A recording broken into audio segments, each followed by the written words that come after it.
I wasn't expecting to see him that day. Not while standing in line for cotton candy, with Isla holding my hand and the boys running ahead.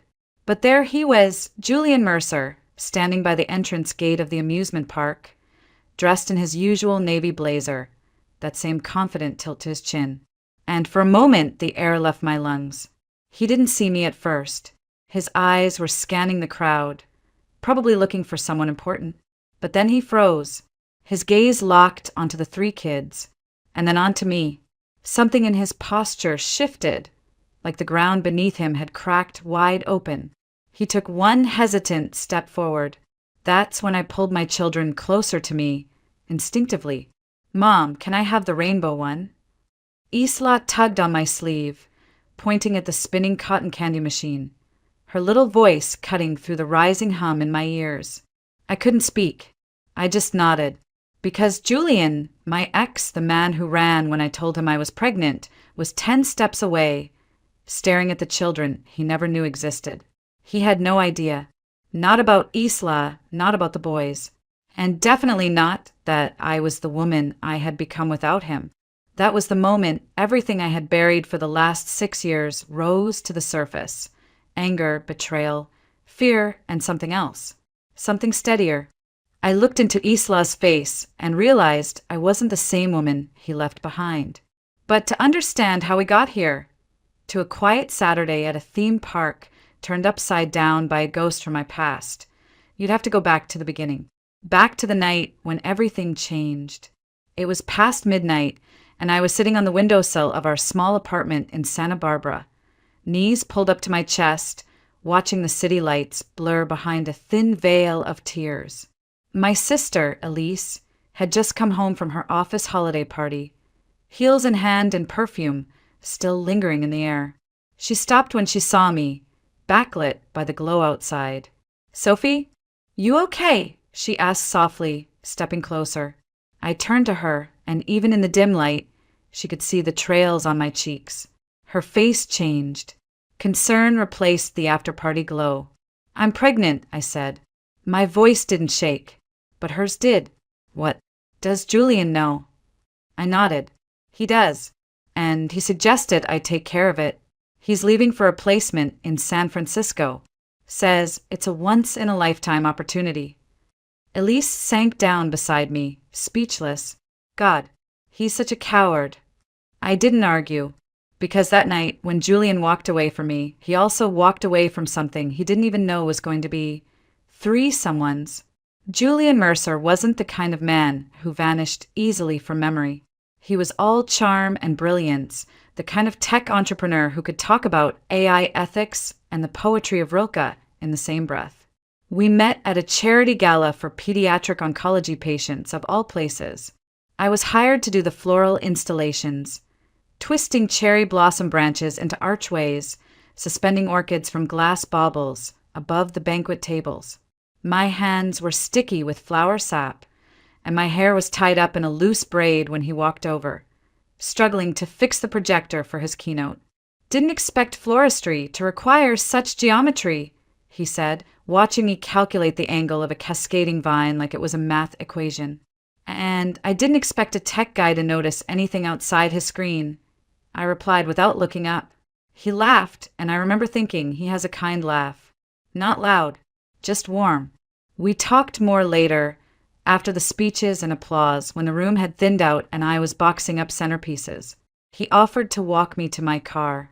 We stood under a street lamp, talking about whether beauty could be programmed, whether human connection was an algorithm or something more sacred. He asked for my number.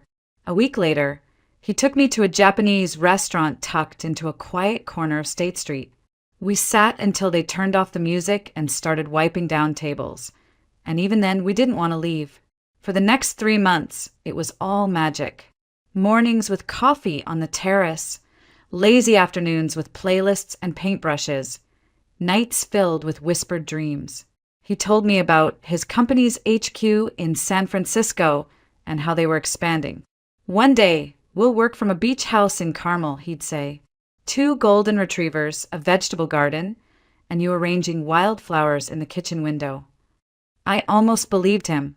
Almost. But there was always something in the back of my mind, something that didn't sit right. A hesitation in his voice when we talked about long-term things. A flicker in his eyes when I mentioned children. So when I saw the 2 pink lines on that test, I didn't celebrate. My first thought wasn't joy, it was fear. I told him 2 days later. We were at a cafe near the water. I waited until our coffee arrived, so I wouldn't have to look him in the eye when I said it. I'm pregnant. For a moment, he didn't move. Then his smile flickered and vanished. I was going to tell you. I got accepted into the residency program in San Francisco. I leave in 2 weeks. For how long? I asked, my throat tightening. 6 months, maybe more. I stared at him, and all the things he'd promised, the house, the dogs, the ocean, suddenly felt like background noise in someone else's dream. There are options, he said quietly, finally meeting my eyes. We're young. It's not the right time. I stood up, walked out. He didn't follow. That was the last time I saw him. Until today. The next morning, I woke up to the sound of eggs sizzling in the kitchen and the faint clinking of china. Elise was already up, brewing coffee like it was the only thing keeping the universe from falling apart. She didn't ask how I slept. She didn't have to. I made tea, she said, setting a cup in front of me, with honey and a splash of something stronger for myself. I wrapped my fingers around the mug, trying to find warmth in it that I couldn't find in myself. I don't know what I'm doing, I said. I don't even know if I can do this. You want the baby? I paused, then nodded. Yeah, I do. But I'm scared. I don't know how to raise a child alone. What about money? What will Mom and Dad say? Elise leaned back and gave me that look older sisters have when they're about to speak the truth you're not ready to hear. Mom and Dad are coming by tonight. You should tell them. That night, the 4 of us sat around the dinner table in stiff silence. Mom passed the salad. Dad made a joke about traffic on the 101. I waited until the plates were cleared and the tea was poured. Then I said it. I'm pregnant. Just that. Simple. Final. Julian's name hung silently between us like smoke. I added, he's gone. He doesn't want to be involved. Mom's teacup clinked against its saucer. Dad didn't say a word. I've decided to keep the baby. For a heartbeat, no one moved. Then Dad, my quiet, steady, university history professor father, stood, walked around the table, and placed a hand on my shoulder. Sophie, you could never disappoint us. He pulled me into a hug, and for the first time since that cafe with Julian, I let the tears fall. Mom joined us a second later. We'll figure it out, she said, even though her voice shook. We're your family. That's what family does. I don't remember much else from that evening except the smell of Mom's lavender lotion and the soft beat of Elise's hand on my back. The next day, I had my first ultrasound appointment. I was still trying to wrap my head around the idea of becoming a mother when the doctor squinted at the screen and said something that didn't make sense. Looks like we've got 3 heartbeats. I blinked. I'm sorry, what? She pointed at the blurry shapes on the monitor. Triplets. 1 here, 1 there, and 1 tucked behind. I couldn't breathe. I couldn't speak. I couldn't even feel my own body. The doctor kept talking about multiple births, risks, prenatal vitamins, but it was all white noise. 3. I was 29, single, recently abandoned, and now carrying 3 human beings. I left the clinic in a fog, gripping a crumpled referral slip and my own disbelief. When I got home, Mom and Elise were in the kitchen arguing over stroller brands and whether the hallway closet could be converted into a nursery. I sat down at the table and said it quietly, like saying it louder might make it less real. There's 3 of them. The room went still. Even the kettle stopped whistling. Elise's eyes widened. Well, of course there are. Then Mom laughed, a sharp, borderline hysterical sound, and Elise followed. And then somehow I laughed too, the kind that leaves you gasping, clutching your sides, trying not to fall apart. We laughed until we cried, and then we got to work. No one ever really prepares you for carrying 3 lives inside one body. Not the books, not the blogs, not even the doctors with their endless pamphlets and checklists.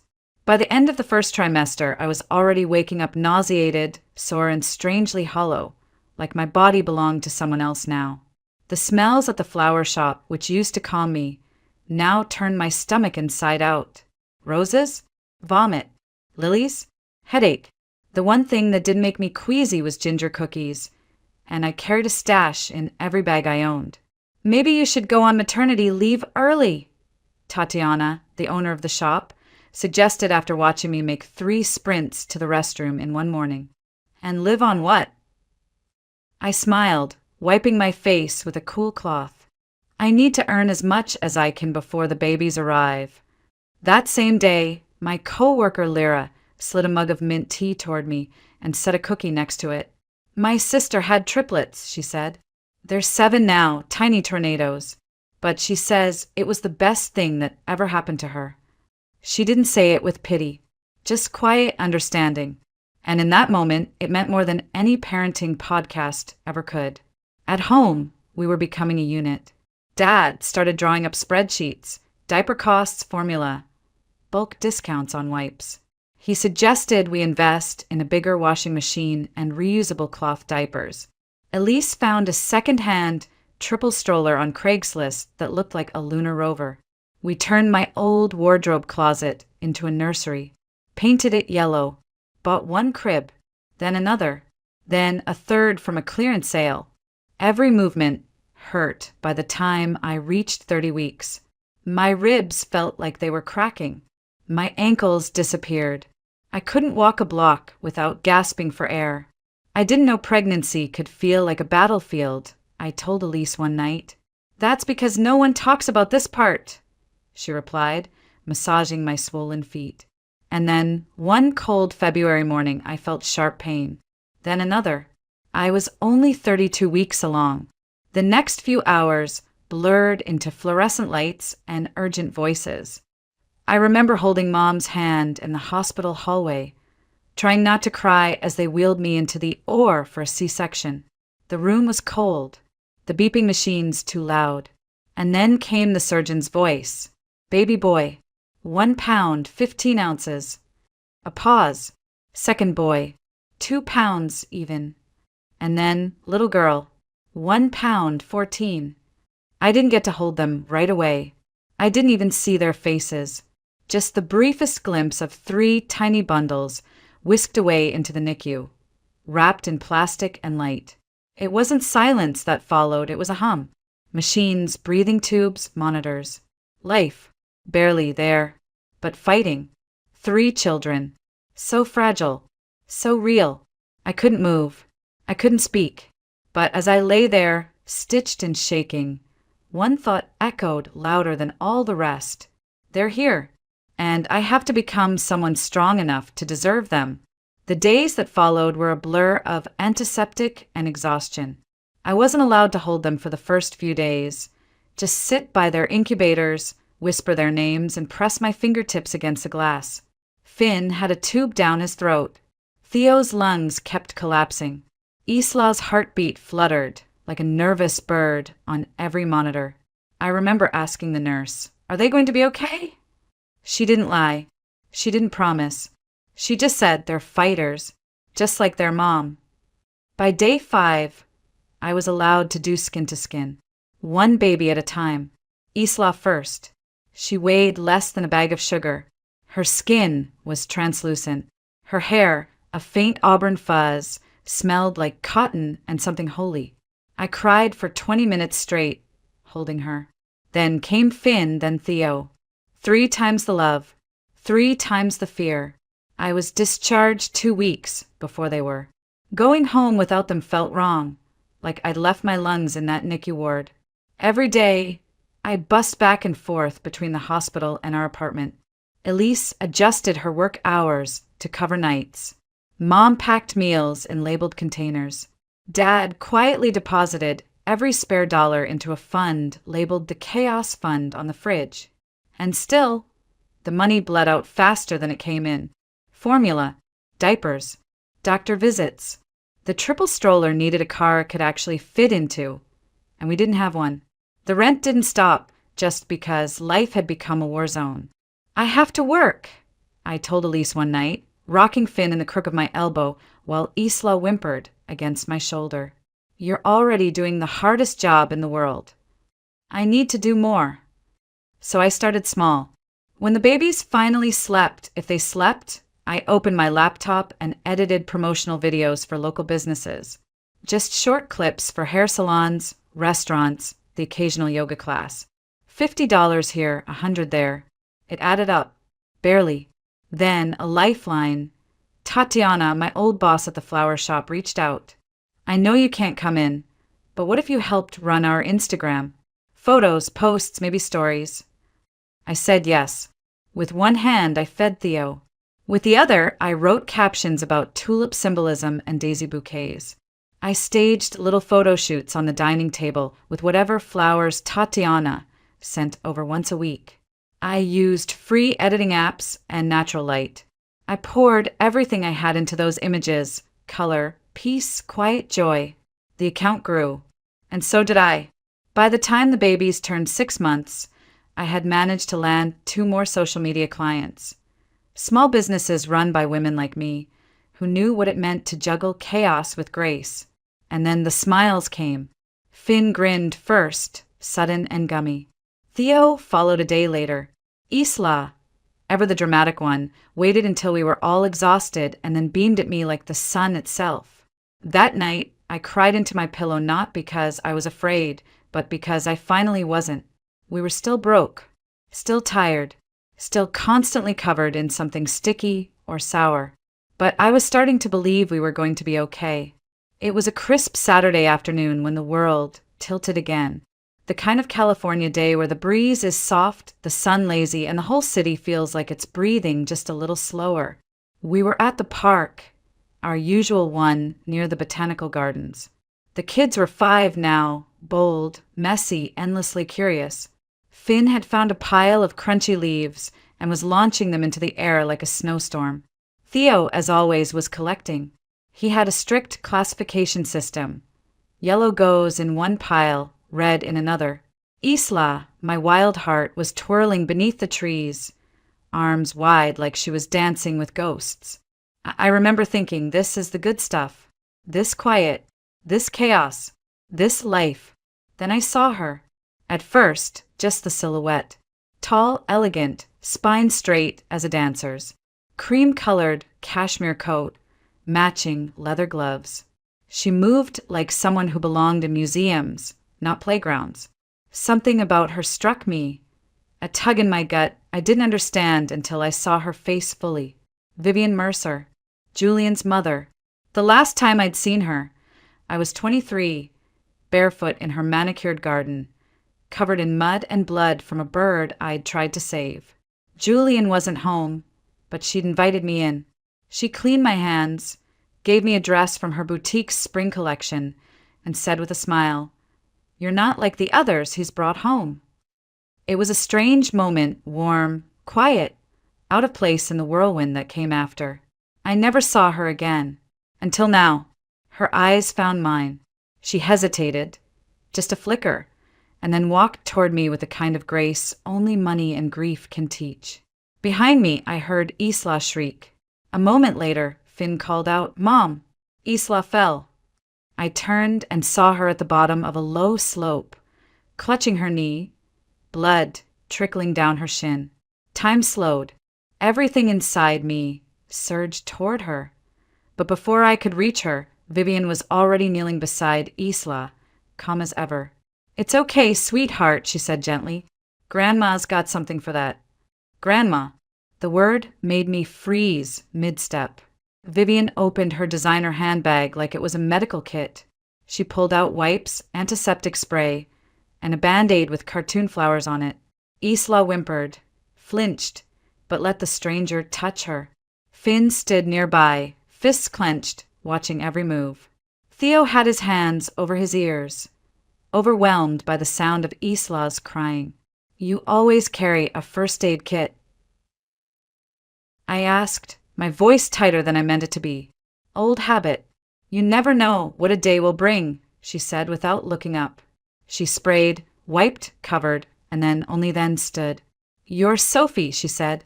Not a question. I nodded, unable to find words. And they're his, aren't they? The way she said it, soft, not accusing, struck something deep. I could have lied, could have deflected, but instead I looked her straight in the eye and said what I hadn't said aloud in 5 years. Yes, they're Julian's. Vivian looked over at them. 3 children chasing wind and memory through golden leaves, and whispered, I thought so. She didn't press me after that. She didn't demand explanations or lecture me about secrets. Instead, she offered Isla her hand and said, My car's just outside the park gates. Let me take you to a clinic. That cut should be cleaned properly. I hesitated. My instinct screamed to say no, to protect, to retreat. But Isla was sniffling and pale, and I hadn't brought the emergency kit I usually carried. And something in Vivian's voice, it wasn't pity. It wasn't guilt. It was certainty. So I nodded. Thank you. We'd appreciate it. She picked Isla up with surprising ease for someone so poised, her heels barely making a sound on the pavement. Finn and Theo followed close behind, quiet now, watching her like she was some creature out of a bedtime story. Her driver opened the car door without being asked. It was a black town car, sleek, polished, nothing like the stroller-worn minivan I dreamed of affording. Do you always travel like this? I asked, trying to mask the discomfort in my voice. Old habit, she said again. One I never quite shook. The ride to the clinic was only 10 minutes, but it felt like an hour. Vivian kept the boys entertained with stories of butterflies the size of dinner plates in Thailand and a monkey that once stole her purse in Bali. Finn leaned into her shoulder. Theo even smiled. Isla, drowsy from the pain and the attention, rested her head on Vivian's chest like it was the most natural thing in the world. At the clinic, Vivian was impressive. She spoke with staff like she owned the building.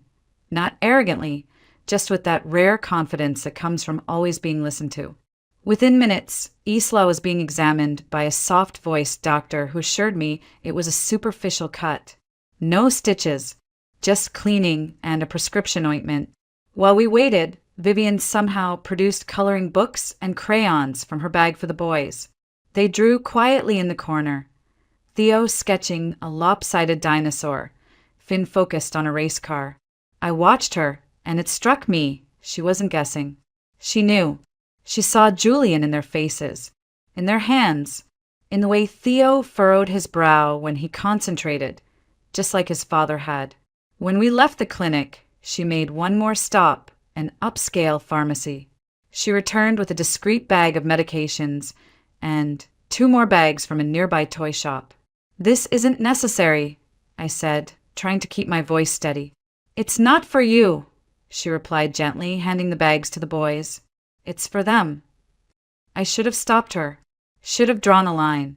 But something inside me, some exhausted, grateful, cautious part, just nodded. When we reached my building, she insisted on carrying Isla up the stairs while I held the others. At the door, she paused. Thank you for not shutting me out today, she said softly. I hesitated. Then you helped. That matters. She didn't try to hug me, didn't offer advice, just handed me a cream-colored card. My number, in case you need anything, or just want to talk. I watched her walk away, the boys waving from behind me, and for the first time in 5 years, I didn't feel entirely alone. That night, after the kids were in bed, Elise came over with 2 bottles of ginger ale and a skeptical brow. You let her take Isla to the doctor? She asked, dropping onto the couch and pulling her knees up like we were still in college. She had antiseptic, crayons, and an actual driver. I was outnumbered and underprepared. Right, but she's also Julian's mom. I know. Elise didn't say anything for a while, just sipped her drink and stared at the stack of laundry baskets crowding the corner of the room. So what now? I don't know, I admitted. She gave me her number, said I could call if I needed anything. Are you going to? I looked down at the cream-colored card, still sitting on the kitchen counter, untouched. She didn't try to take over. She didn't make promises. She just helped. Elise nodded slowly. Maybe she's trying to be what Julian never was. Maybe. The next morning, Vivian called. Her voice was calm, businesslike. Hope Isla. Doing well, I replied. Thank you again. She paused. Then, would you be open to meeting me again? Just to talk. Maybe at the playground near your apartment. 6 o'clock. I hesitated, then said yes. At exactly 6, she appeared, this time in jeans and a soft blue sweater, holding a small bouquet of daisies and a large manila envelope. For Isla, she said, handing over the flowers. She seems like a daisy girl. She is, I admitted. She talks to them at the garden center. We sat on the bench while the kids played, the dusk light turning everything gold. I wanted to give you this, she said, offering the envelope. What is it? Not for you. For them. For school or art lessons or bikes. Open a savings account. Use it however you see fit. I didn't take it right away. Why are you doing this? She watched the kids. Theo crouched, studying a ladybug. Finn trying to climb the monkey bars. Isla spinning in the sand. Because I made mistakes, she said softly. With Julian. I thought success would protect him from life. But I missed his childhood, trying to secure his adulthood. Her voice caught, just for a second. The first crack in the polished surface. I'm not asking to replace anyone. I just don't want to miss this too. Something in me softened. Not trust. Not forgiveness. But maybe understanding. My mom's probably going to be jealous, I murmured, half smiling. She's already claimed all 3 of them as her own. Vivian chuckled. Well, I can be very persuasive. We sat in silence, 2 mothers, one by birth, one by choice, watching the children they both now loved. She didn't push, didn't ask for more than I was ready to give, and that made all the difference. By the time the streetlights blinked on and the kids came running back with scraped knees and muddy shoes, I realized something I hadn't dared admit before. I didn't have to carry this alone anymore. Not if I chose not to. The seasons changed quietly, like they always do when you're too busy surviving to notice. One morning, Isla woke up asking why the leaves were crunchy, and I realized fall had arrived without asking permission. Our apartment still smelled faintly of formula and crayons, but now there were school applications on the table and new shoes lined up by the door. 1 year had passed since I saw Vivian at the park, and in that year everything changed. She became something like family. Not loud, not possessive, just present. She showed up to birthdays with carefully wrapped books. She brought cookies from that overpriced bakery downtown and let the kids frost them terribly. She asked before stepping in, always. She listened more than she spoke.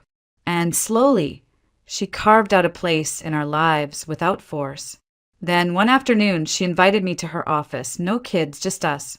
Her boutique had just opened a new store in the heart of Santa Barbara, and I'd helped design the window displays. Draped linen, eucalyptus branches, live succulents blooming beside delicate silks. She poured tea into delicate porcelain cups and said, "Julian's coming back." The words dropped between us like something heavy and sharp. He's what? Moving back. Permanently. The board appointed a new lead for the San Francisco office, and he's taking a step back. Wants to start something smaller here. More grounded, apparently. I stared at her. The room shifted slightly, like the light wasn't quite falling right anymore. Does he know? Not about the children. Not about you. She paused. I thought that decision should be yours. I swallowed hard, fingers trembling against the teacup. Thank you. She reached into a drawer and pulled out a folder. I also want you to look over these. I've transferred 30% of my shares to your name. It's not a gift. It's an investment in what you've done for this business, for my grandchildren. My brain stalled. Vivian, why not Julian? Her gaze softened. He's my son, but he's not the one who's been here, who's built this with me. You are. I didn't cry. Not then. Not until later that night, when I was brushing Isla's hair and she said, Grandma Vivian told me I should plant daisies in spring so they grow strong. Is that true? And I whispered, yes, baby, it's true. And that was the day at the amusement park, the one where I saw Julian again after 6 years, the one that started all of this. Vivian had planned it as a surprise for the kids, a day of laughter and cotton candy. But then I saw him, Julian, leaning against the ticket booth in a crisp button-down, sunglasses perched on his head. And just like that, time folded in on itself. Same jawline, same hands, same eyes, and the exact same gesture, running his fingers through his hair. Theo did every time he was confused. He didn't see me at first, but then he looked up, our eyes locked, and everything around us stopped. He stared, first at me, then at the children. Finn had paused by a game booth, waving at me to watch his throw. Theo stood beside him, serious as ever, explaining the rules like he owned the park. Isla clung to my side, chewing on her straw and humming. Julian blinked like he was trying to process a language he hadn't spoken in years. I stepped forward slightly, shielding Isla with my arm without even thinking. Sophie, he asked, barely above a whisper. My name from his mouth didn't sting the way I thought it would. It just felt irrelevant, like an echo from another life. Hello, Julian. His gaze jumped to the children again. This time it lingered. His lips parted. Them. I nodded. Yes. He stumbled closer, stopping just short of the boundary only parents instinctively know exists. They're mine. Finn. Theo. Isla. He said nothing, just stared, eyes moving from Finn's unruly dark curls to Theo's focused stare to Isla's dimpled smile. They look like me. They should. He opened his mouth, then closed it, rubbed a hand across his jaw, like he was trying to wake himself up. Why didn't you tell me? I didn't yell. I didn't cry. I just looked at him the way I might look at a stranger who took the wrong seat at a dinner party. You made it clear, Julian. You said it wasn't the right time, that there were options. He flinched. I didn't know there were 3. You didn't want to know about one. We stood there, strangers tangled in a memory neither of us wanted to unpack in front of a cotton candy machine. I want to be in their lives, he said suddenly. I missed everything I know, but I want to start now. I inhaled slowly. My heart didn't race. My palms didn't sweat, because I'd already lived the hard part. You don't get to start for you, Julian, I said calmly. You start for them, or you don't start at all. He blinked. I don't want your guilt. I don't want your redemption arc. But if you truly want to know them, love them, and show up consistently, we'll figure it out. He looked past me, toward the kids again. What are they like? I smiled. A real one, soft and bittersweet. Finn's the leader. Bold, brave, always running ahead. Theo thinks before he breathes. He'll be an engineer or a philosopher, maybe both. Isla's the heart. She feels everything. She's the one who makes the boys stop fighting without a word. His throat moved like he was swallowing a stone. You've done an incredible job, he whispered. I didn't do it alone, I said. And that was the truth. Behind me were years of midnight feedings and triple fevers, but also Elise, my parents, and, surprisingly, Vivian. I took a deep breath and pointed to the bench beneath the maple tree where the kids were gathered. They're waiting for their cotton candy. Julian followed my gaze. Would it be okay if I... Yes, I said. Go. And as he stepped forward, tentative and unsure, I stayed behind, watching the man who once walked away now try, finally, to step in. Not as my partner, but as their father. That night, after the kids had fallen asleep, Isla curled beside her stuffed rabbit, the boys sharing a blanket like they always did. I sat on the balcony with a mug of chamomile and stared out at the city. The air smelled like orange blossoms and ocean salt.